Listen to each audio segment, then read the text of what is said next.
लीजिए सुनिए मुंशी प्रेमचंद के लिखे उपन्यास कर्मभूमि के 34वें भाग को मेरी यानी समीर गोस्वामी की आवाज में। सुखदा सड़क पर मोटर से उतरकर सकीना का घर खोजने लगी, पर इधर उधर तक 2-3 चक्कर लगा आई, कहीं वो घर न मिला। जहां वो मकान होना चाहिए था वहां अब एक नया कमरा था जिस पर कलई पुती हुई थी। वो कच्ची दीवार और सड़ा हुआ टाट का पर्दा कहीं न था। आखिर उसने एक आदमी से पूछा, तब मालूम हुआ कि जिसे वो नया कमरा समझ रही थी वो सकीना के मकान का दरवाज़ा है। उसने आवाज दी और एक क्षण में द्वार खुल गया। सुखदा ने देखा वो एक साफ सुथरा छोटा सा कमरा है जिसमें 2-3 मोढ़े रखे हुए हैं। सकीना ने एक मोढ़े को बढ़ाकर पूछा, आपको मकान तलाश करना पड़ा होगा, ये नया कमरा बन जाने से पता नहीं चलता। सुखदा ने उसके पीले सूखे मुंह की ओर देखते हुए कहा, हाँ मैंने 2-3 चक्कर लगाए, अब ये घर कहलाने लायक हो गया। मगर तुम्हारी ये क्या हालत है, बिल्कुल पहचानी ही नहीं जाती। सकीना ने हंसने की चेष्टा करके कहा, मैं तो मोटी तासी कभी न थी, इस वक्त तो पहले से भी उतरी हुई हो। सहसा पठानिन आ गई और ये प्रश्न सुनकर बोली, महीने से बुखार आ रहा है बेटी, लेकिन दवा नहीं खाती। कौन कहे मुझसे तो बोलचाल बंद है। अल्लाह जानता है तुम्हारी बड़ी याद आती थी बहू जी, पर आऊं कौन मुंह लेकर। अभी थोड़ी देर हुई लाला जी भी गए हैं, जुग जुग जिए। सकीना ने मना कर दिया था, इसलिए तलब लेने न गई थी, वही देने आए थे। दुनिया में ऐसे ऐसे खुदा के बंदे पड़े हुए हैं, दूसरा होता तो मेरी सूरत न देखता।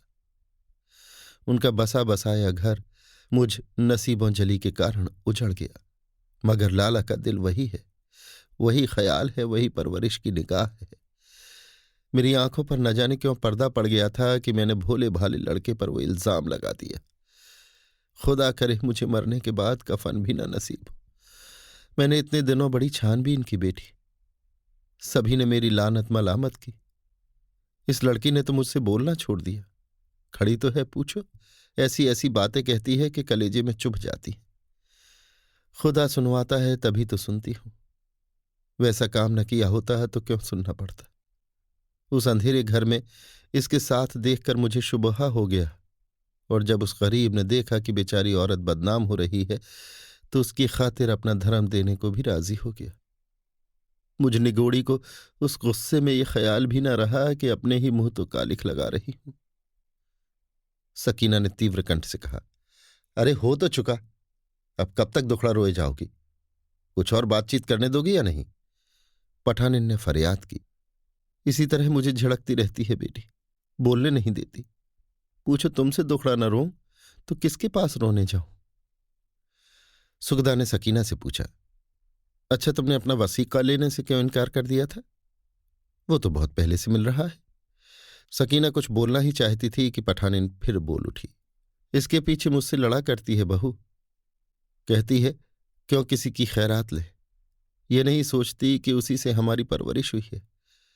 बस आजकल सिलाई की धुन है, 12-12 बजे रात तक बैठी आंखें फोड़ती रहती है।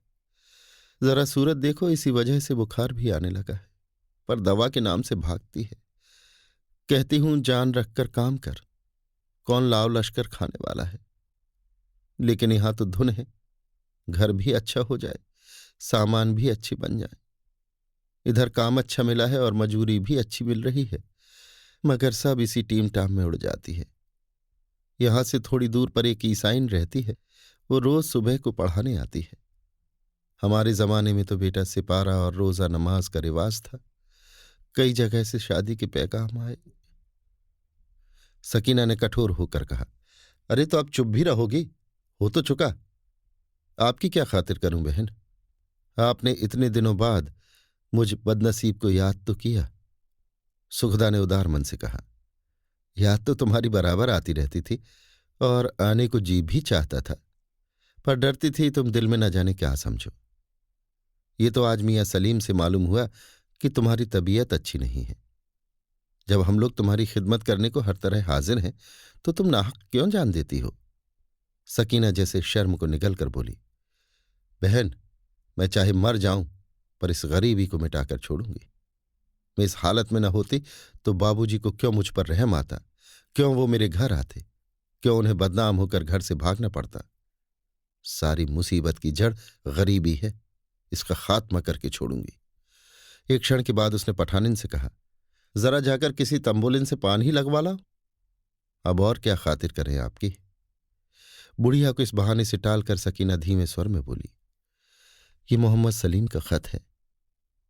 आप जब मुझ पर इतना रहम करती हैं तो आपसे क्या पर्दा करूं। जो होना था वो तो हो ही गया। बाबूजी यहां कई बार आए, खुदा जानता है जो उन्होंने कभी मेरी तरफ आंख उठाई हो। मैं भी उनका अदब करती थी।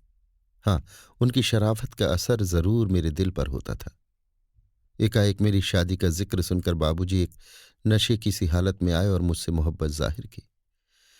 खुदा गवाह है बहन, मैं एक हर्फ भी गलत नहीं कह रही हूं। उनकी प्यार की बातें सुनकर मुझे भी सुध बुध भूल गई। मेरी जैसी औरत के साथ ऐसा शरीफ आदमी और मोहब्बत करे, ये मुझे ले उड़ा। मैं वो नेमत पाकर दीवानी हो गई। जब वो अपना तन मन सब मुझ पर निसार कर रहे थे तो मैं काठ की पुतली तो न थी। मुझ में ऐसी क्या खूबी उन्होंने देखी ये मैं नहीं जानती। उनकी बातों से यही मालूम होता था कि वो आपसे खुश नहीं है। बहन, मैं इस वक्त आपसे साफ साफ बातें कर रही हूं, मुआफ कीजिएगा। आपकी तरफ से उन्हें कुछ मलाल जरूर था, और जैसे फाका करने के बाद अमीर आदमी भी जर्दा पुलाव भूलकर सत्तू पर टूट पड़ता है, उसी तरह उनका दिल आपकी तरफ से मायूस होकर मेरी तरफ लपका। वो मोहब्बत के भूखे थे। मोहब्बत के लिए उनकी रूह तड़पती रहती थी। शायद ये नेमत उन्हें कभी मयस्सर ही न हुई। वो नुमाइश से खुश होने वाले आदमी नहीं हैं। वो दिल और जान से किसी के हो जाना चाहते हैं और उसे भी दिल और जान से अपना कर लेना चाहते हैं। मुझे अब अफसोस हो रहा है कि मैं उनके साथ चली क्यों न गई। बेचारे सत्तू पर गिरे तो वो भी सामने से खींच लिया गया। आप अब भी उनके दिल पर कब्जा कर सकती हैं। बस एक मोहब्बत में डूबा हुआ खत लिख दीजिए। वो दूसरे ही दिन दौड़े हुए आएंगे। मैंने एक हीरा पाया है और जब तक कोई उसे मेरे हाथों से छीन न ले उसे छोड़ नहीं सकती। महज ये ख्याल कि मेरे पास हीरा है मेरे दिल को हमेशा मजबूत और खुश बनाए रहेगा।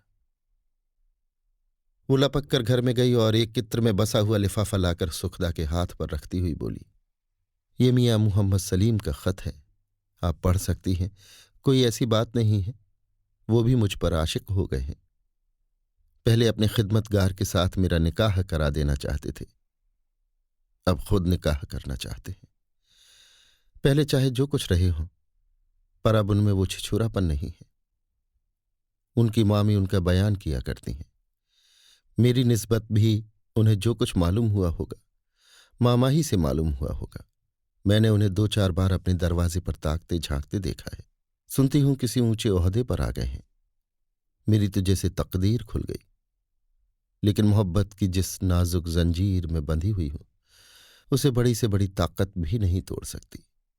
अब तो जब तक मुझे मालूम ना हो जाएगा कि बाबूजी ने मुझे दिल से निकाल दिया, तब तक उन्हीं की हूं और उनके दिल से निकाली जाने पर भी इस मोहब्बत को हमेशा याद रखूंगी। ऐसी पाक मोहब्बत का एक लम्हा इंसान को उम्र भर मतवाला रखने के लिए काफी है। मैंने इसी मजमून का जवाब लिख दिया है। कल ही तो उनके जाने की तारीख है। मेरा खत पढ़कर रोने लगे। अब ये ठान ली है कि या तो मुझसे शादी करेंगे या बिन ब्याह ही रहेंगे। उसी जिले में तो बाबूजी भी है। दोनों दोस्तों में वहीं फैसला होगा, इसीलिए इतनी जल्द भागे जा रहे हैं। बुढ़िया एक पत्ते की गिलौरी में पान लेकर आ गई। सुखदा ने निष्क्रिय भाव से पान खा लिया और फिर विचारों में डूब गई। इस दरिद्र ने उसे आज पूर्ण रूप से परास्त कर दिया था। आज वो अपनी विशाल संपत्ति और महती कुलीनता के साथ उसके सामने भिखारिन सी बैठी हुई थी। आज उसका मन अपना अपराध स्वीकार करता हुआ जान पड़ा। अब तक उसने इस तर्क से मन को समझाया था कि पुरुष छिछोरे और हरजाई होते ही है। इस युवती के हाव भाव हास विलास ने उन्हें मुग्ध कर लिया। आज उसे ज्ञात हुआ कि यहां ना हाव भाव है, न हास विलास है, न जादू भरी चितवन है। ये तो एक शांत करुण संगीत है जिसका रस वही ले सकते हैं जिनके पास हृदय है। लंपटों और विलासियों को जिस प्रकार के चटपटे उत्तेजक गाने में आनंद आता है वो यहां नहीं है। उस उदारता के साथ जो द्वेष की आग से निकलकर खड़ी हो गई थी, उसने सकीना की गर्दन में बाहें डाल दी और बोली, बहन, आज तुम्हारी बातों ने मेरे दिल का बोझ हल्का कर दिया। संभव है तुमने मेरे ऊपर जो इल्जाम लगाया है वो ठीक हो। तुम्हारी तरफ से मेरा दिल आज साफ हो गया। मेरा यही कहना है, बाबूजी को अगर मुझसे शिकायत हुई थी तो उन्हें मुझसे कहना चाहिए था। मैं भी ईश्वर से कहती हूं कि अपनी जान में मैंने उन्हें कभी असंतुष्ट नहीं किया। हाँ, अब मुझे कुछ ऐसी बातें याद आ रही हैं जिन्हें उन्होंने मेरी निष्ठुरता समझा होगा, पर उन्होंने मेरा जो अपमान किया उसे मैं अब भी क्षमा नहीं कर सकती। उन्हें प्रेम की भूख थी तो मुझे प्रेम की भूख कुछ कम न थी। मुझसे वो जो चाहते थे वही मैं भी उनसे चाहती थी। जो चीज वो मुझे न दे सके वो मुझसे न पाकर वो क्यों उद्दंड हो गए? क्या इसीलिए कि वो पुरुष है? और चाहे स्त्री को पांव की जूती समझे, पर स्त्री का धर्म है कि वो उनके पांव से लिपटी रहे। बहन, जिस तरह तुमने मुझसे कोई पर्दा नहीं रखा, उसी तरह मैं भी तुमसे निष्कपट बातें कह रही हूं। मेरी जगह पर एक क्षण के लिए अपने को रख लो, तब तुम मेरे भावों को पहचान सकोगी। अगर मेरी खता है तो उतनी ही उनकी भी खता है। जिस तरह मैं अपनी तकदीर को ठोक कर बैठ गई थी, क्या वो भी न बैठ सकते थे? तब शायद सफाई हो जाती। लेकिन अब तो जब तक उनकी तरफ से हाथ न बढ़ाया जाएगा, मैं अपना हाथ नहीं बढ़ा सकती। चाहे सारी जिंदगी इसी दशा में पड़ी रहूं। औरत निर्बल है और इसीलिए उसे मान अपमान का दुख भी ज्यादा होता है। अब मुझे आज्ञा दो बहन, जरा नैना से मिलना है। मैं तुम्हारे लिए सवारी भेजूंगी। कृपा करके कभी कभी हमारे यहां आ जाया करो। वो कमरे से बाहर निकली तो सकीना रो रही थी, न जाने क्यों।